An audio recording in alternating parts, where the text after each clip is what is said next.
étoiles! Je suis trop contente que vous soyez déjà là.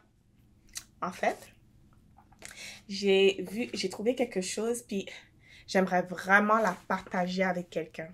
Et toi, tu es la bonne personne. Alors, ça, c'est un petit coffret qui contient tous des petits mots d'amour et d'encouragement. Et ça vient des personnes qui m'aiment, qui croient en moi. Et, eh bien, ça fait du bien, tu crois? Alors, j'aimerais bien sûr en lire quelques-unes. Celle-ci vient de ma mère. Je vais la lire. Bien sûr que je vais la lire devant toi. Tu es mon partenaire d'aventure. Ok. Ma douce Nika, je t'écris juste pour te dire combien je t'aime. Tu es courageuse, brillante et unique. Je suis fière de toi. Oh, elle me manque, ma belle maman. J'ai reçu tous ces messages-là avant que je parte, mais depuis, je ne les ai pas ouverts. Ah. Tu sais, ça me fait penser, hein, quand on regarde les étoiles. Savais-tu que la lumière des étoiles peut prendre très longtemps, comme des années-lumière à voyager? Comme si une étoile brille dans l'espace, ça peut prendre 1000 ans pour que tu puisses la voir. Tu te rends compte? Alors tu regardes une étoile et comme, ah, elle est jolie l'étoile. Mais ça fait 1000 ans depuis que l'étoile t'a envoyé sa lumière. C'est incroyable! Et en fait, ça me fait aussi penser à l'amour de Dieu. L'amour de Dieu traverse le temps, l'espace, nos moments de joie, nos moments de tristesse. L'amour de Dieu est toujours présent. Toujours. Et ça, vraiment, ça me rassure. Savoir qu'il m'aime tellement fort. Et moi, ça me rassure de savoir qu'il t'aime toi. Tout autant. Comme c'est un amour très fort. Alors quand tu te sens petit, pas important, qui ne mérite pas l'amour de Dieu, non, il t'aime. Dieu, le grand Dieu de l'univers qui a créé tout autour de toi, qui a créé les cieux au-delà de la terre, qui a créé les galaxies, qui a tout créé, qui tient tout ça dans sa main. Il t'aime toi d'un amour fort. Et moi, je veux que tu y crois. Et c'est pour ça que notre vérité du jour, c'est Dieu est grand, il est amour. OK? Répète-la avec moi. Dieu est grand, il est amour. Oui, Dieu est grand, il est amour. Crois qu'il t'aime parce qu'il t'aime, toi. Et ça, c'est merveilleux. Très merveilleux. Et c'est pour ça que, les amis, faut continuer à chercher, il faut continuer à découvrir à propos de Dieu. Il y a tellement de choses. Et tout comme on a tout appris, vraiment, Dieu est toujours là et tu n'es jamais seul. Garde son amour proche de ton cœur, ok? Alors allons-y à la découverte de notre grand Dieu.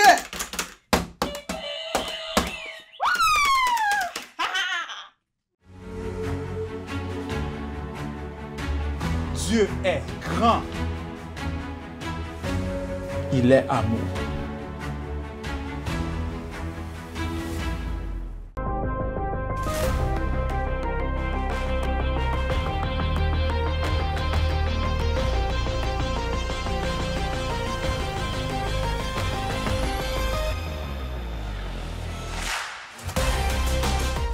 C'est l'heure de notre petit jeu. Ouvre bien grand les yeux et regarde attentivement. Essaye de retenir tous les détails. Il y aura une deuxième image, presque pareille. Mais attention, il y aura des différences. À toi de les trouver. Tu es prêt? C'est parti!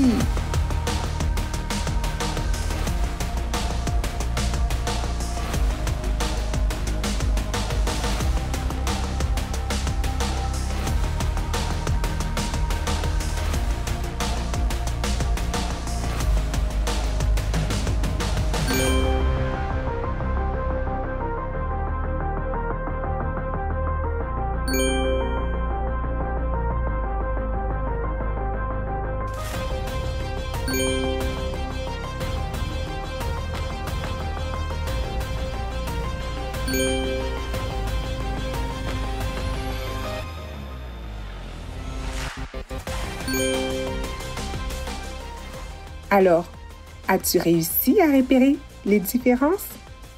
J'espère que oui. Reste bien attentif, il y a encore plein de choses à découvrir.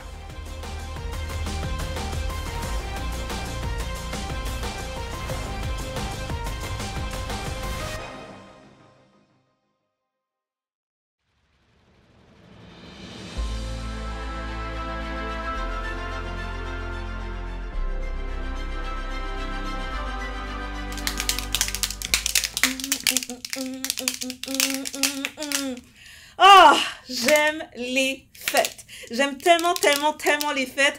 Mais je dois avouer qu'il y a un type de fête en particulier que j'aime un tout petit peu plus et c'est les fêtes intergalactiques. Est-ce que tu peux t'imaginer une fête en plein milieu de l'espace avec des étoiles qui font des lumières un peu partout, des astronautes qui volent et qui passent? Oh, ce serait magnifique. Mais ça me fait penser justement à une histoire qu'on peut lire dans la Bible, une histoire que Jésus nous raconte par rapport à une fête qui a eu lieu dans une grande maison. Donc, je te raconte cette histoire-là aujourd'hui, donc écoute très très bien, d'accord? Donc, l'histoire prend place où est-ce que Jésus, il est dans un endroit où est-ce qu'il y a une grande foule autour de lui. Donc, il y a beaucoup de gens. Et ce que Jésus aimait faire, c'est qu'il aimait raconter des paraboles. C'est quoi une parabole? Une parabole, c'est une histoire que Jésus utilisait pour aider les gens à comprendre des choses qui étaient difficiles parfois à comprendre. Des choses comme l'amour de Dieu pour toi. Et cette journée-là, il a décidé de raconter une parabole et elle commence comme celle-ci. Donc, ça dit que il y avait un jeune homme et ce jeune homme vivait dans une grande maison. Et la raison pour laquelle il vivait dans cette grande maison, c'est que son père, il avait quand même assez beaucoup d'argent. Donc, ça fait qu'il pouvait donner certaines choses à son fils. Donc, il pouvait lui donner probablement une grande chambre à lui tout seul, de la nourriture comme il voulait. Il avait peut-être des animaux aussi à lui. Donc, il était très, très confortable. Mais ce que Jésus nous dit dans cette parabole, c'est que le jeune homme était pas content, en fait. Donc, je me demande pourquoi il serait pas content. Parce que moi, si j'avais une grande maison, j'avais tout ce que je voulais, je serais contente. Mais il y avait quelque chose qui le rendait malheureux. Et en fait, c'est le fait qu'il ne pouvait pas faire ce qu'il voulait. En fait, il voulait suivre sa propre voie. C'est ce que Jésus nous dit dans cette parabole. Et il a fait quelque chose de quand même assez spécial. Donc, il est allé voir son père.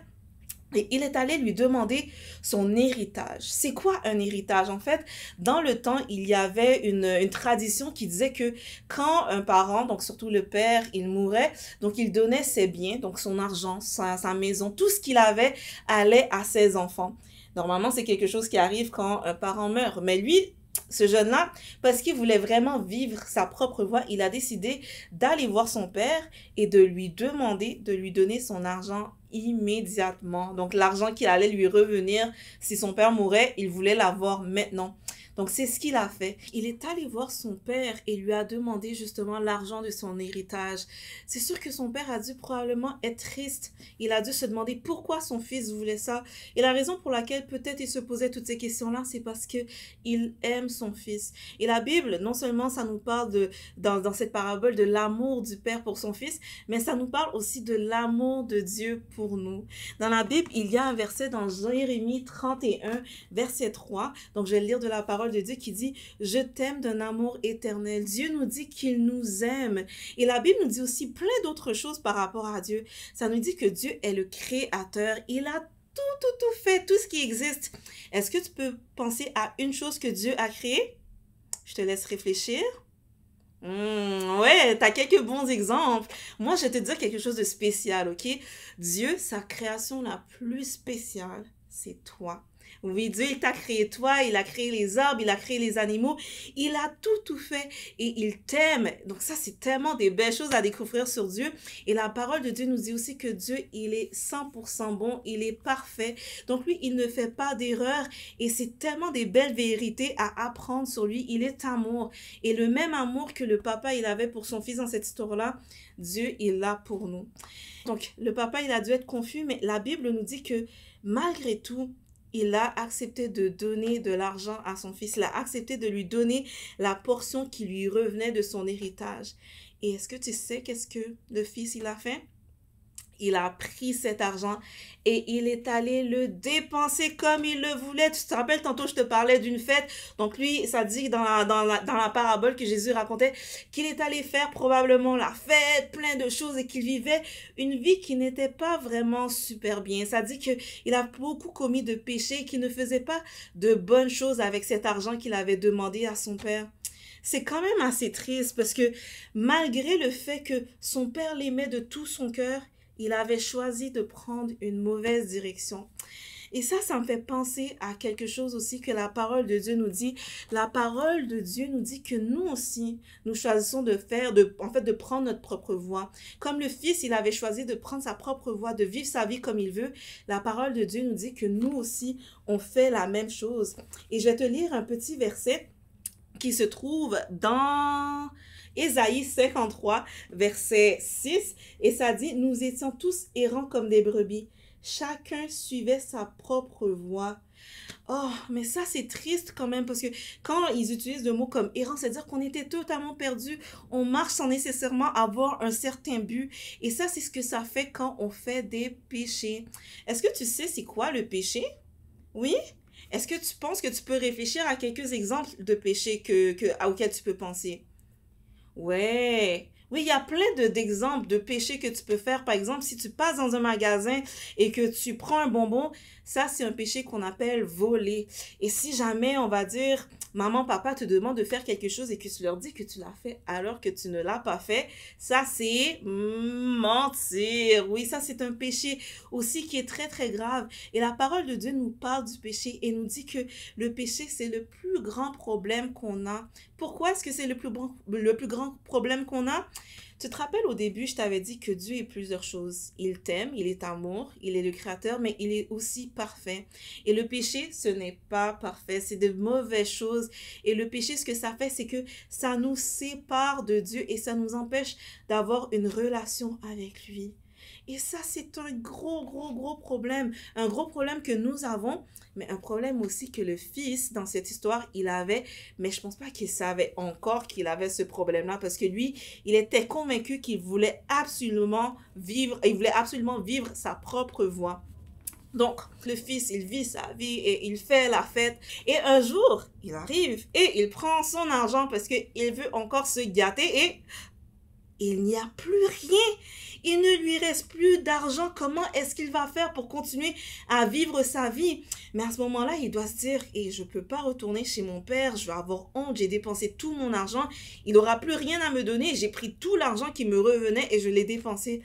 Donc, il s'est dit, je dois trouver un emploi, un travail. Donc, pour la première fois de sa vie, parce que chez lui, probablement qu'il ne travaillait pas parce que son père prenait soin de lui, il a dû chercher un emploi. Et la Bible nous dit que il a trouvé un fermier. Oh, ouais, il a trouvé un fermier et il s'est trouvé un emploi et il devait prendre soin des cochons. Ouais, tu peux faire un bruit de cochon, voir si je t'entends? Ouais, exactement, c'est ça le bruit qu'un cochon fait. Donc lui, c'est ça qu'il faisait toute la journée. Il prenait soin des cochons, il les nourrissait, il prenait soin de nettoyer leur enclos. Donc, je suppose que ça devait pas sentir super bon chaque jour pour lui.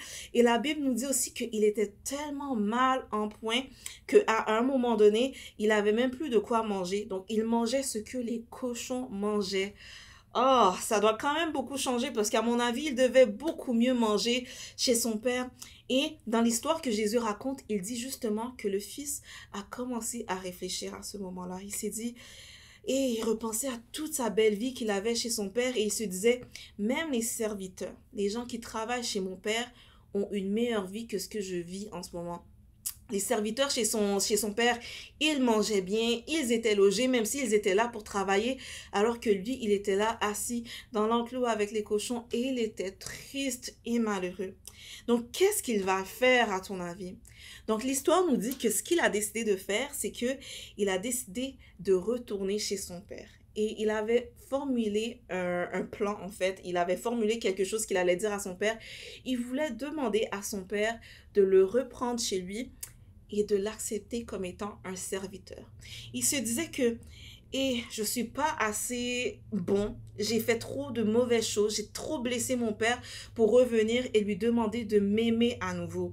Et mon père ne pourra jamais faire ça pour moi parce que je ne le mérite pas. Et c'est ce qu'il se disait. Donc il a dit, ce que je vais faire, c'est que je vais retourner chez mon père et je vais lui demander d'être un serviteur, un simple serviteur. Donc, il a appris ces choses, il a commencé à se mettre en route pour aller chez son père. Mais pendant ce temps, son père qui était à la maison, je pense qu'il devait être très très triste et que pendant tout le temps où son fils n'était pas là, il devait attendre impatiemment voir si un jour il reverrait son fils. Et dans la parabole que Jésus raconte, ça dit que le père, il était en train de regarder au loin. Peut-être qu'il attendait son fils, peut-être qu'il regardait qu'est-ce qui se passait dehors, mais il a vu quelqu'un au loin, peut-être qu'il se plissait les yeux exactement comme ça, qu'il se mettait sur la pointe des pieds pour voir qui c'était, parce qu'il se demandait qui s'approchait de sa propriété. Et à un moment donné, il s'est rendu compte que c'était son fils. Il était tellement content, la Bible nous dit qu'il s'est mis à courir super rapidement et qu'il a sauté dans les bras de son fils en lui donnant plein de bisous comme ça. Des fois, tes parents doivent te faire ça aussi. Donc, il a arrosé son fils de bisous. Il était tellement content, il pleurait tellement qu'il était heureux de voir son fils. Probablement que son fils était très surpris de cette réaction parce qu'il devait se dire que son père devait être fâché contre lui et ne plus l'aimer. Mais au contraire, son père l'aimait juste comme avant. Son père n'a jamais arrêté de l'aimer. Et la Bible nous parle aussi d'un amour qui permet de tout pardonner. Et c'est l'amour que Dieu a pour nous. On se souvient que tantôt, j'ai mentionné que on a des péchés, on fait des péchés, des choses qui sont mauvaises, des choses qu'on dit, qu'on pense et qu'on fait qui ne plaît pas à Dieu. Mais que malgré tout, malgré les péchés qu'on fait, Dieu trouve l'amour pour nous. Il trouve assez d'amour pour nous et il a fait quelque chose d'extraordinaire. La parole nous parle justement de cette chose extraordinaire que Jésus a fait et on va aller le lire dans le livre d'Apocalypse. À celui qui nous aime, qui nous a délivrés de nos péchés par son sang. Donc, ce que Dieu a fait, c'est qu'il a envoyé Jésus, son fils. Il l'a envoyé sur la croix pour faire quoi?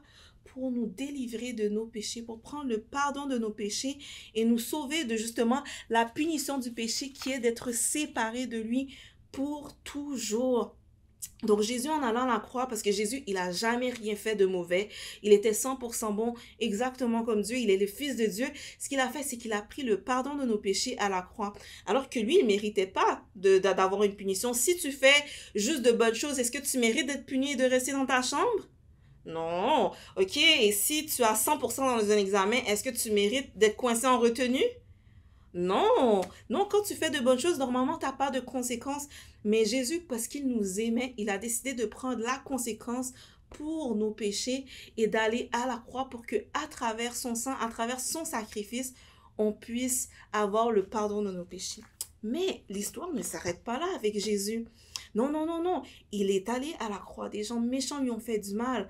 Mais ça dit qu'après qu'il lui ait fait du mal et qu'il l'ait tué, ils l'ont pris et ils l'ont mis dans un gros tombeau où est-ce qu'ils ont roulé une géante pierre devant pour s'assurer qu'il ne puisse pas sortir. Mais la Bible nous dit quelque chose. Ça dit que 3 jours après qu'ils aient fait ça à Jésus, il est revenu à la vie et que maintenant il vit au ciel. C'est une histoire magnifique, mais il a fait tout ça justement pour toi et pour moi, pour nous pardonner de nos péchés, pour nous permettre d'avoir une relation avec Dieu. Probablement que le fils ne pensait pas qu'il avait le droit au pardon. Il ne comprenait pas la réaction de son père, mais il voyait qu'à travers tout le mal qu'il avait fait, son père avait quand même beaucoup d'amour pour lui. Et pendant que son père l'arrosait de bisous comme ça, il a essayé de dire la fameuse phrase qu'il avait préparée avant de venir. Il a essayé de lui dire « Père, je suis désolé. Père, je m'excuse, j'ai fait du mal et je suis vraiment sincèrement désolé. S'il te plaît, accepte-moi et laisse-moi devenir un... » Ah!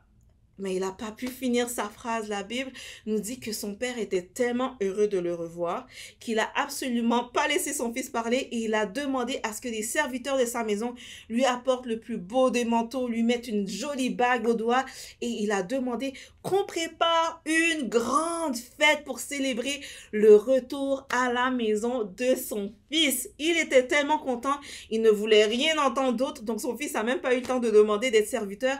Non, il est revenu à la place où il était. Et tout ça parce que son père l'aimait tellement. Cette histoire nous apprend tellement de choses. Et la leçon qu'il faut apprendre de ça, c'est à quel point Dieu nous aime. Dieu prend plaisir justement à pardonner nos péchés et il veut qu'on ait une relation avec lui. Exactement comme le papa qui attendait son fils, Dieu nous attend aussi. Il nous attend pour qu'on puisse venir confesser nos péchés et qu'on puisse mettre notre confiance en lui. Comment on peut faire ça? La Bible nous dit comment on peut le faire, comment tu peux accepter le Seigneur dans ton cœur et qu'il pardonne tes péchés. Et je vais lire un petit verset. Ça dit, « Mais à tous ceux qui l'ont reçu, à ceux qui croient en son nom, elle a donné le pouvoir de devenir enfants de Dieu. » Donc, comment on fait pour accepter le Seigneur? Comment on fait pour accepter ce grand cadeau que Jésus nous a fait en allant à la croix pour nous? Tu mets ta confiance en lui. Comment tu fais ça? Tu peux lui prier aujourd'hui même et lui demander non seulement de te pardonner de tes péchés, tu peux lui dire, Seigneur, je sais que je fais des péchés, je sais que je fais de mauvaises choses et je sais que je suis né avec le désir de pécher. Mais je crois en toi et je crois que tu es allé à la croix pour prendre le pardon de mes péchés. Et je crois aussi que tu es revenu à la vie le 3e jour et que tu règnes au ciel et que tu me prépares une place. Et en mettant ta confiance en Dieu, tu peux maintenant devenir un enfant de Dieu et avoir une relation avec lui et ne plus être séparé de lui à cause de ton péché.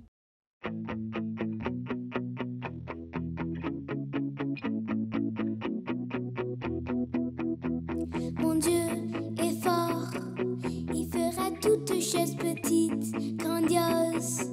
Rien n'est jamais impossible à un super merveilleux Dieu. Chaque jour, je le crois, Dieu est toujours là pour ma famille et pour moi.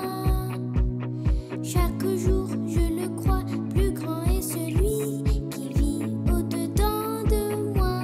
Super grand, super fort, super merveilleux Dieu.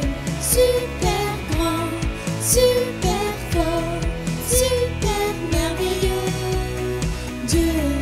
Oh, oh, oh. Mon Dieu est fort, il fera toutes choses petites, grandioses. Rien n'est jamais impossible à un super merveilleux Dieu. Chaque jour, je le crois, Dieu est toujours là pour ma famille et pour moi. Chaque jour, je le crois, plus grand est celui qui vit au-dedans de moi. Super grand, super fort, super merveilleux Dieu. Super grand, super fort, super merveilleux Dieu. Oh,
Alors, bonjour à tous et à toutes. Bienvenue dans l'entraînement spatial ultime. Donc, comme vous pouvez le voir, moi et Kevin, nous sommes les meilleurs amis et on va devenir les premiers meilleurs amis à aller dans l'espace ensemble. C'est pas mal ça, hein? Ouais, c'est ça. C'est ça. Donc, est-ce que c'est formidable? J'ai dit, est-ce que c'est formidable? Excellent, c'est merveilleux. Donc, c'est notre dernière journée de formation. Ouais, et je pense que c'est notre dernière et on est prêt hein, pour aller dans l'espace. Oui, je pense que oui. 5 jours, c'est suffisant. Ouais. Oui, ben oui, parce que nous, c'est formation intensive. Ouais. Donc, juste pour les professionnels. Il faut Oui. Professionnels comme nous. Ouais, on est pro. Non, c'est pas tout le monde qui peut faire comme nous. Ouais. Donc, je pense que la dernière chose qui nous manquait, c'est quelque chose. Est-ce que la force G, je crois? La force G, moi je sais comment faire ça, je crois. Ben, fais comme moi, ok? Alors, Ok, on la va force G. tourner comme ça, ok? Oh, ok.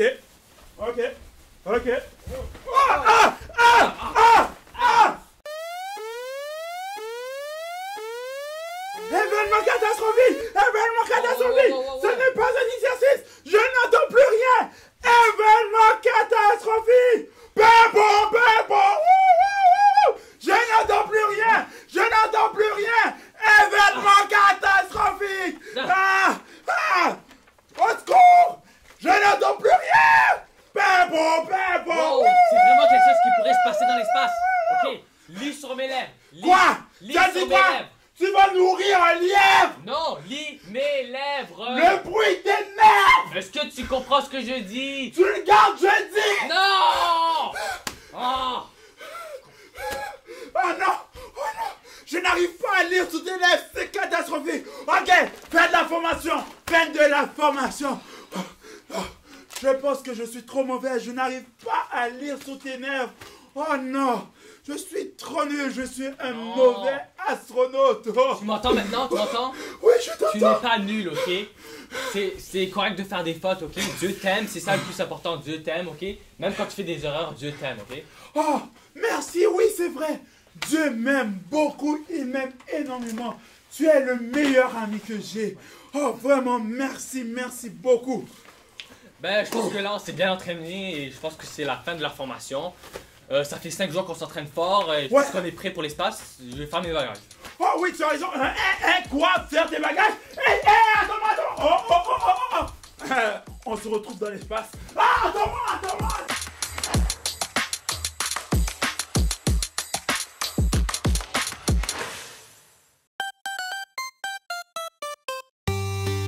Ouh, je pense que je vais prendre ça de plus près. Comme ça. Yes! Voilà. Oh, t'es déjà là? Ok, j'étais justement en train de prendre des vidéos et des photos de plusieurs choses et même que je pense que j'ai capté plusieurs nébuleuses. J'espère qu'ils vont bien se voir et mon amie sur Terre, elle va avoir plein de belles photos. Bon, maintenant, retournons à nos planètes et à nos étoiles. C'est le temps pour nous d'envoyer un message au Centre des contrôles d'émissions du Canada. Donc, comme ça, ils peuvent voir qu'est-ce qu'on a fait pendant notre voyage intergalactique. Donc, comme d'habitude, on va chercher le message. Oh là là, encore une fois, c'est encore tout flou. Mais je sais que tu es capable de m'aider à expliquer notre message. Allons-y maintenant. Voilà. Bon, dans cette image, comment est-ce que ça transmet la vérité qu'on a appris aujourd'hui? Oui, exactement. Même si le fils, il avait fait plusieurs choses qui n'étaient pas bien, eh bien, le père l'aimait quand même. Et tu sais quoi? Peu importe ce que tu fais, eh bien, Dieu t'aimera toujours. Maintenant, regardons un peu la prochaine chose. Dans le chant, quels mots décrivent l'amour de Dieu? Oui, surprenant, extraordinaire et merveilleux. 3 mots super beaux qui décrivent bien l'amour de Dieu. Bon, c'est le temps pour nous d'envoyer ce message au centre des contrôles. On y va et c'est fait maintenant. Ah, j'ai failli oublier. Il faut qu'on dise notre message ensemble. Allons-y. Dieu est grand, il est amour. Oui, Dieu t'aime énormément. Bon, maintenant c'est le temps pour nous de se quitter. Bye!